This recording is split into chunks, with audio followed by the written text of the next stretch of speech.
Guys, কাচ্চির সাথে বৃষ্টি পুরো জমে ক্ষীর।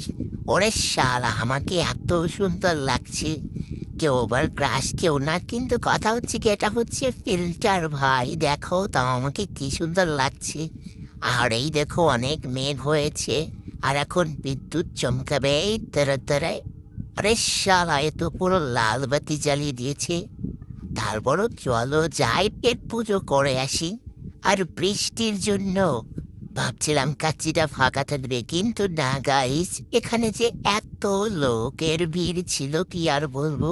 যাই হোক, খাবারের জন্য অপেক্ষা করছিলাম, খাবার চলে আসছে, এখন আমরা এটা খাবো। আর এটা সম্পূর্ণ খেতে পারবো না, কিন্তু টাকা উসুল করতে হবে, তাই খাচ্ছিলাম। আর খাওয়াটা অনেক বেশি হয়ে গেছিল, আর এখানে বসে আমরা একটু চর্চা করছিলাম। তারপর বাসায় আসার জন্য এখানে দাঁড়িয়েছিলাম, আর এত বৃষ্টি কি আর বলবো ভাই, বৃষ্টিতে পুরো জমে ক্ষীর। এখন কিভাবে বাসায় যাবো, একটা অটো রিক্সাও পেলাম না। আরে শালা, একটা অটো পেয়ে গেছি, কিন্তু কথা হচ্ছে বটতলার অবস্থাটা দেখো গাইস, পুরো জল জমে গেছে। বাসায় চলে আসছি, টাটা, দেখা হবে।